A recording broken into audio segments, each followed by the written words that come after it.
Salut, ici Résumé court. Aujourd'hui, je vais vous faire le résumé du film thriller de 2019 appelé Aquacache. Spoiler à venir, attention et prenez soin de vous. Au début du film, on nous montre une femme et un homme au bord de la piscine. Sur la base de leur conversation, nous apprenons qu'ils sont tous les deux sauveteurs au parc et leurs noms sont Cindy et Brad. Après la fin de leur quart de travail, au lieu de rentrer chez eux, ils s'attardent dans les locaux pour passer du temps ensemble et se prélasser au sommet du toboggan. Peu de temps après, un personnage portant une machette s'approche et assassine brutalement les deux. Quelque temps plus tard, la promotion 2018 de la Valley Hills High School prévoit d'opérer la cérémonie de remise des diplômes. Il prévoit que l'événement aura lieu dans un parc aquatique appelé Wet Valley. L'idée a été lancée par Alice, une ancienne de la Valley Hills High School qui est aussi celle qui organise tout l'événement. Comme tous les autres événements de remise de diplômes, tous les élèves sont ravis de passer du temps ensemble. Non seulement ils s'en iront nager et s'amuser dans les toboggans, mais ils prévoient également de rester au parc aquatique pendant 3 jours. Nous sommes maintenant présentés à notre protagoniste Josh. Lui et ses amis Chad et Slim ont créé un groupe de musique appelé The Blades et ils comptent se produire parfois durant ces 3 jours. Plus tard, un vieil homme nommé Conrad s'approche d'eux. Il leur dit qu'il travaille à la fois comme gardien et technicien de maintenance au parc aquatique. Bien qu'il y ait travaillé pendant 35 ans, il est toujours en forme.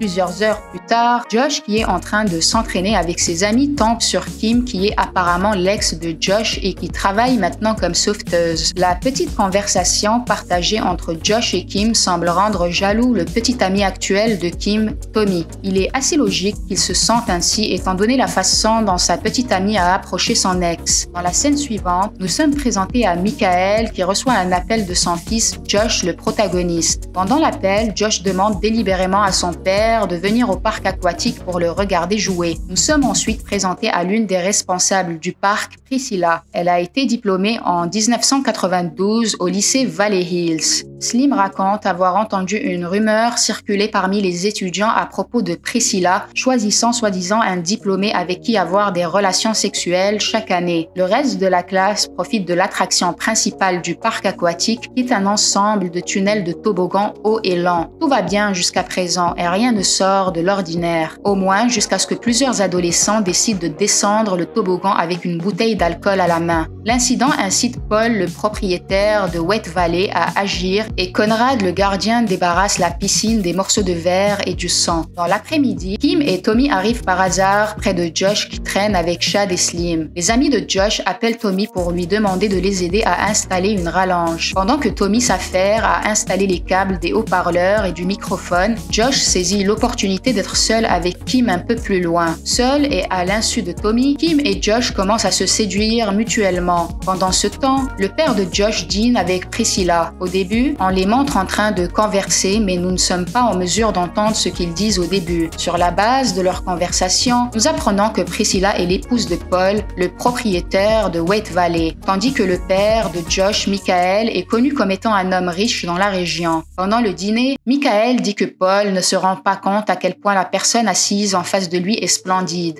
Un peu de temps passe, Josh et Kim marchent vers leurs amis car il est presque temps pour le groupe de se produire. Plusieurs camarades de classe les regardent de loin et l'un d'eux dit qu'il va leur arriver quelque chose. Les jeunes profitent désormais d'une performance de The Blades qui interprète des tubes des années 80. Kim, qui regarde, fait semblant de ne pas aimer le chant de Josh et critique les bruits forts provenant de leur instrument. Le père de Josh et Priscilla assistent à la performance de Josh. Jusqu'à présent, Tommy n'est toujours pas au courant du fait que sa petite amie l'a trompé. Mais ensuite, il s'avère que l'un des jeunes avait filmé Josh et Kim en train de s'embrasser et a partagé la vidéo dans le chat du groupe des élèves. Tommy voit la vidéo et devient furieux. Il monte sur scène et bat Josh devant tout le monde. Les choses s'aggravent encore plus lorsque Priscilla surprend son mari en train de la tromper avec Alice, la fille au début du film. Plus tard, Michael s'approche de son fils Josh et essaie de le calmer. Il demande ensuite l'avis de Josh sur le fait d'acheter le parc aquatique. À leur insu, Alice écoute toute la conversation. Elle Elle trouve Paul et le réprimande pour avoir négocié la vente du parc aquatique. Alice, qui est la maîtresse de Paul, n'est pas sûre d'elle car elle sent que Paul pourrait la quitter après s'il reçoit l'argent de la négociation. Paul lui assure qu'il n'y a aucun moyen qu'il vende le parc aquatique car c'est sa seule source de revenus. Quelques heures après, tous les élèves se reposent durant la nuit et personne n'est dehors à l'exception d'une personne qui s'introduit par effraction dans l'un des toboggans aquatiques afin d'installer une paire de grandes lames métalliques disposées en forme de X à l'intérieur. Pire encore, le lendemain, Michael qui se promène en arpentant la zone est apparemment en train d'être suivi par un personnage mystérieux. Michael reçoit une balle dans la jambe et est ensuite emmené au hangar. Il s'avère que le hangar contient également les cadavres de Cindy et Brad, les deux sauveteurs du début du film. Dans la scène suivante, on apprend que Tommy a été viré de son travail et Kim vient de le larguer. Peu de temps après, Conrad s'approche de lui et lui dit que Kim ne se soucie pas de lui. Cependant, Tommy garde toujours espoir car il l'aime. Après l'heure du déjeuner, Conrad, le gardien du parc aquatique, fait couler l'eau dans les toboggans. À ce stade, personne n'est au courant des lames métalliques à l'intérieur de l'un des dispositifs. Pendant ce temps, Priscilla qui y travaille également choisit de passer son temps à séduire Slim au lieu de faire son travail. Dans l'après-midi, tous les élèves sont ravis de participer à une compétition amusante avec un prix à gagner de 500 $.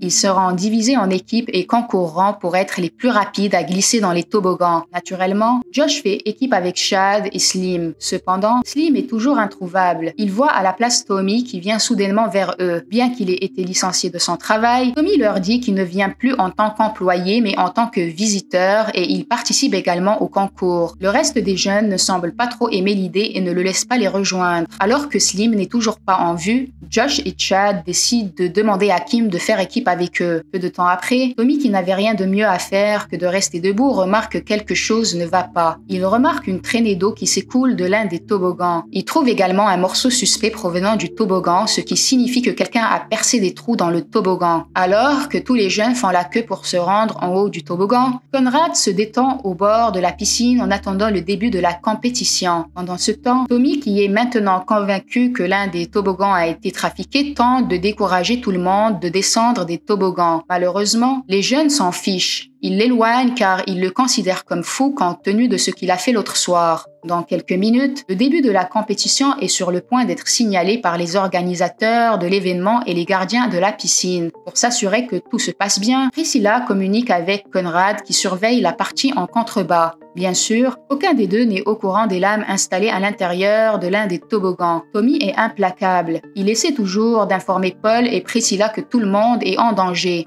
Malheureusement, personne ne le croit et la compétition commence. L'un des jeunes, agacé, a même poussé Tommy dans le toboggan. Au même moment, 3 filles glissent dans le même toboggan et, comme prévu, elles sont instantanément mutilées par les lames. L'eau sortant du toboggan numéro 3 est devenue rouge, suivie des membres mutilés qui glissent dans la piscine. Le reste des visiteurs hurlent d'horreur, tandis que Conrad se fait une entorse à la cheville en essayant de descendre de son siège de sauveteur. Pendant ce temps, Tommy, qui a été poussé dans le toboggan plus tôt, a désormais presque atteint les lames métalliques. Il n'a d'autre choix que de croiser les doigts et espérer que personne d'autre ne glissera après lui. En même temps, Conrad demande immédiatement à Priscilla d'arrêter la compétition, mais il s'avère que leur talkie-walkie ne fonctionne pas correctement. Par conséquent, Priscilla reste complètement inconsciente du chaos qui se produit et invite à la place Paul afin de rejoindre le toboggan. Paul prend le toboggan numéro 3 qui est condamné. Josh se précipite à l'étage et demande à tout le monde d'arrêter d'utiliser les toboggans. Paul, qui est dans le toboggan, essaye de ne pas glisser davantage. Pendant ce temps, les 2 filles et Tommy, qui sont déjà entassés dans les lames, sont poussés vers le bas et meurent. Personne ne s'attendait qu'une partie de plaisir et de jeu devienne un désastre sanglant. En pleine panique, Conrad demande à Chad et à Kim d'arrêter les pompes à eau dans le hangar. Mais en entrant dans le hangar, il tombe sur les cadavres du père de Josh, Michael, ainsi que des 2 sauveteurs. De retour au toboggan, Paul ne peut plus tenir du fait de la rapidité du jet d'eau.